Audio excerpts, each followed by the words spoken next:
Ciao, welcome back to my channel. Thank you so much for clicking on this video. Today we are making, like always, 3 Mediterranean diet recipes. These are quick and easy meal ideas, especially during the summertime. These are very seasonal summer ingredients and ideas I'll be using. And I wanted to create this video because I had 3 sauces, because I am the sauce queen. Besides being the lemon queen, I have now deemed myself as the sauce queen. I have 3 sauces left over from my previous recipe video with the 3 Mediterranean bowls, like grain bowls, Buddha bowl kind of concept. And so for each bowl I made a sauce, and all of these sauces are incredible, and I want to always give you guys so many ideas of how to use my recipes, because so many of my recipes go with each other and you can build so many different meals. And so I actually pulled this one out of the freezer, and the other 2 lasted pretty well in the fridge. I have 3 different sauces that I'm going to use here to build an incredible meal that's so quick and easy, so simple, so delicious, has the incredible Mediterranean flavors, nutrients, balanced proportions. Like always, I will give lots of suggestions for how to make it dairy-free, gluten-free, all of those kind of things throughout the recipe video, because I know everybody eats some different way, and that's totally awesome. Eat your preferences, how you like to eat your food. All for that. So I will try to give as many suggestions for substitutions or things you can change in and out. With the leftover Lebna Calamari dip kind of sauce that I have here, we're going to be making a lovely lemon sumac grilled chicken and potatoes.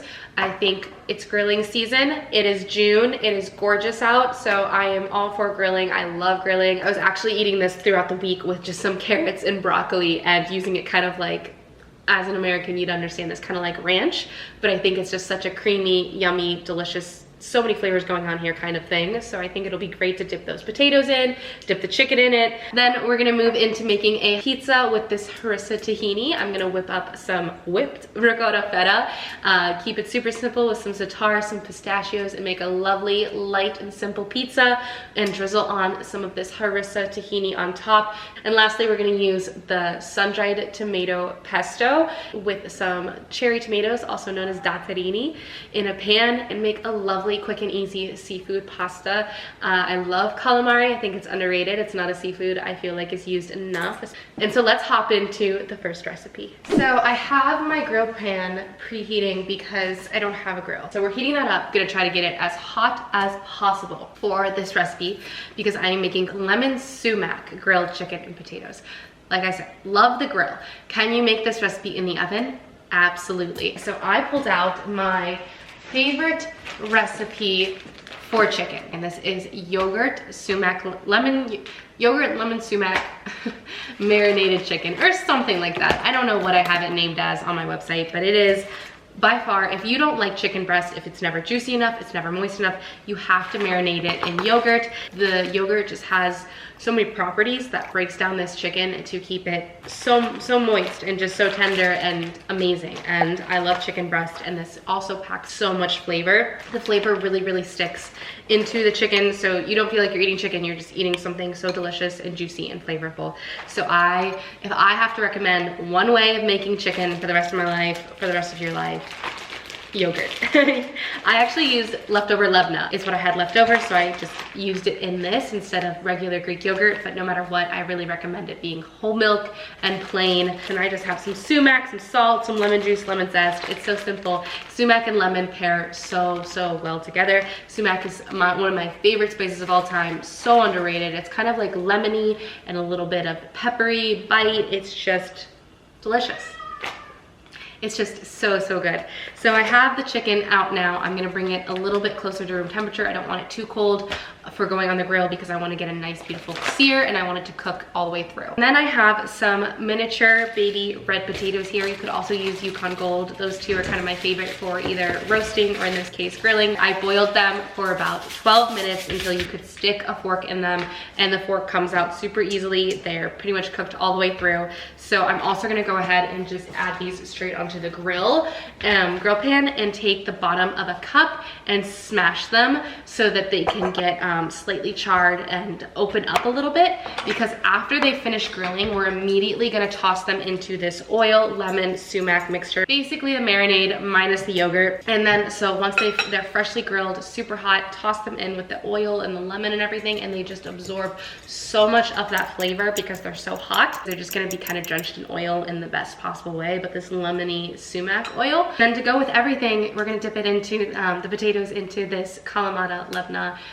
dressing, similar to how you would dip like potatoes into ketchup or something, because everything just goes so well together. So I'm gonna start putting everything on the grill pan.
Lemon, sumac, yogurt, grilled chicken, and potatoes.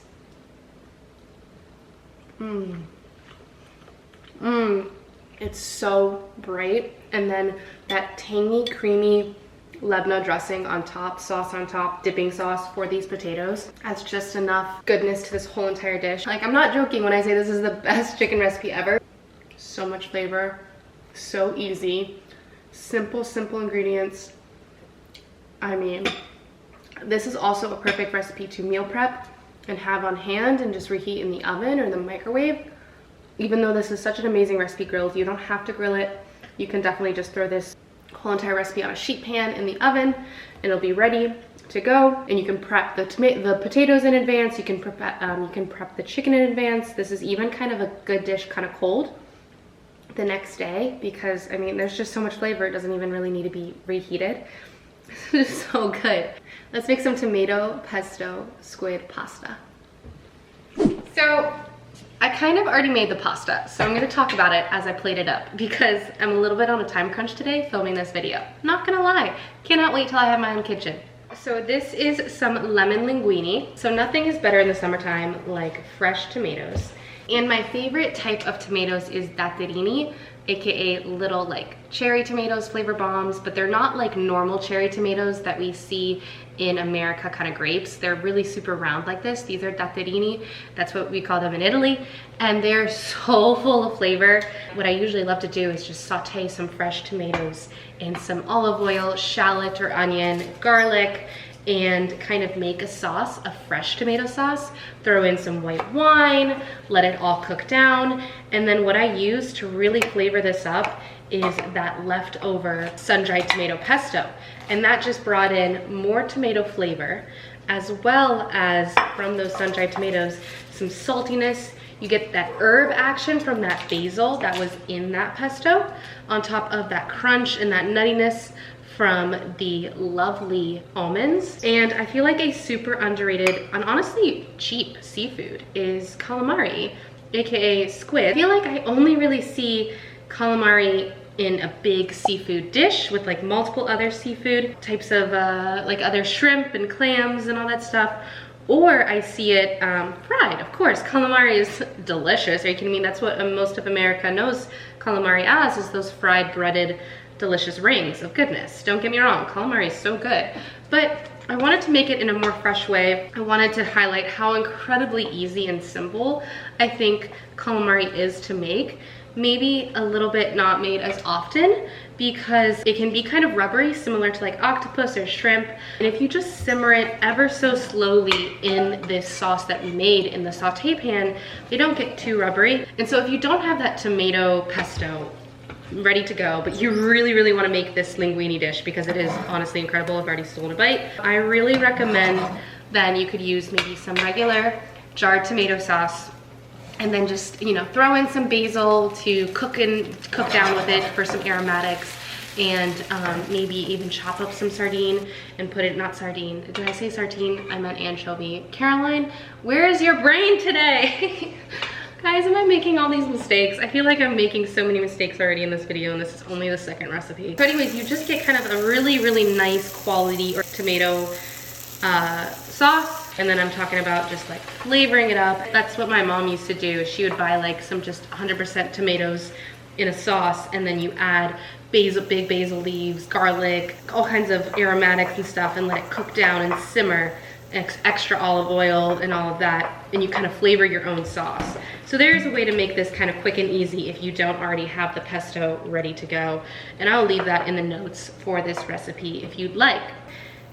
Pasta really doesn't need a super thick, creamy, heavy sauce. Like, you should just barely get it, like, it's still very much being coated right now in this sauce, but it's not a very thick sauce. And that's especially what you want with something so light and summery like a seafood dish, a seafood pasta. So I'm gonna continue plating this pasta up. It literally came together so quickly. As soon as I dropped the squid into the cooking the tomato mixture to cook is when I dropped the pasta as well, because they would both take, I mean, the pasta takes probably, linguine I think takes about 8 or 10 minutes. You don't want the squid to overcook at all.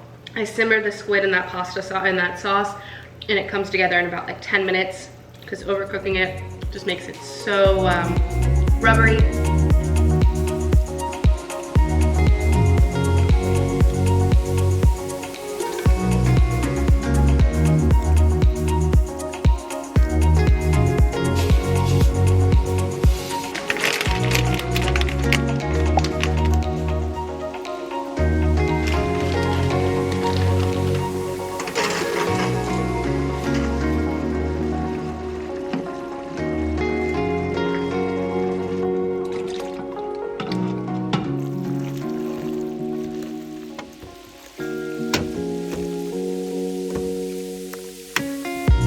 Taste test this incredible tomato pesto calamari linguine, and I'm gonna get a freshly cooked tahini, some tentacles, and a beautiful twirl of the linguine with some fresh parsley on top. You're gonna call me dramatic, but it feels like I'm eating something on like the Amalfi Coast looking at the water. This is a dreamy seafood pasta, not overly fishy, super fresh. I love this squid. It's cooked so perfectly, and the linguine goes so well with everything. There's so much flavor. I'm actually really surprised how well this turned out. Pasta just hits the spot, and I just feel like I should be on a boat somewhere or next to the water eating this and enjoying this. Try out some squid. Go ahead and pick it up from your local grocery store at the seafood section. Get it nice and fresh. Try to get it wild caught. Always try to get the best of the best, because you deserve the best of the best. This linguine with tomato pesto and delicious squid is next level. I cannot even begin to express how delicious it smells in this kitchen, but I saved the third and final recipe for last because it is my favorite. So I always go to the Trader Joe's pizza crust, as that's my go-to for pre-made pizza dough, because it just always turns out super amazing for me. This is the recipe that I went with to use up some of this delicious Harissa tahini. I used and prepared the Trader Joe's pizza dough, kind of like the instructions, split it into two because I love a personal pie. Like, look how golden brown and perfect that gets on the bottom, and then nice and crusty on the outside. I love a good thick crust, kind of Neapolitan style. So that's what I kind of went for when I went to do the rustic little circles here. I did the pizza crust and then drenched the bottom of the pizza dough with olive oil. And then I went in with some delicious whipped feta. So it's just 2 ingredients. I really wanted the feta to shine. So I only used ricotta and feta. I used Doldoni, imported Greek feta, the best of the best. And then I also used this incredible ricotta. Ricotta, I find a lot of the American brands of ricotta, not to be overly Italian here, are kind of almost cottage cheese-like. They get very like curded in this one. I love this brand. I get it at Meyer. It's very whipped, kind of like traditional ricotta I usually have in Italy. This also leads into, where do you guys shop? So if you're here this far in this video, hopefully you don't mind leaving a comment. I might even pin a comment down in my comments for this video, but I really want to do a grocery haul, but it'd be super helpful to know, like a Mediterranean 101 grocery haul. Where do you shop? Whole Foods, Trader Joe's, Meijer, Kroger, Publix, Walmart. What other grocery stores out there? Giant Eagle. There's also Fresh Thyme. There's lots of different grocery stores. So let me know your like top 2 favorite grocery stores. It would have really helped me for later on in making more recipe videos and just videos in general of like grocery hauls and stuff, and just to know, you know, what you have available to you, what you enjoy to grocery shop at. So we did a little ricotta feta mixture then, and then sprinkled on a pistachio and za'atar mixture, because those two, I mean, classic. With feta, with some bread, with some olive oil, with some harissa tahini. We're now gonna drizzle on top.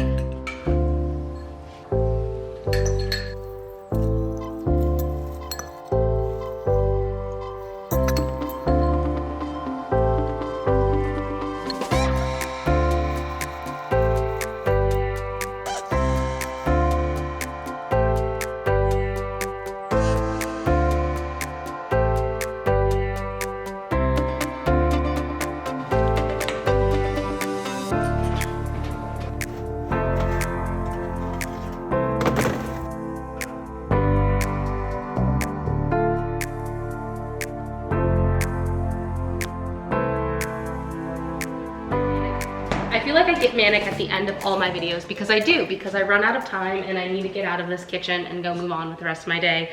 But things just took too long. So I'm gonna take some of this tahini and harissa and just drizzle it on top. And now for the moment of truth, what pizza do I wanna take? It's got a little bit, oh yeah, baby. Doesn't get any better than this. I mean, it's perfect, delicious goodness. You have to try this pizza. It is the perfect mixture of some whipped feta and that harissa tahini and then the pistachio za'atar.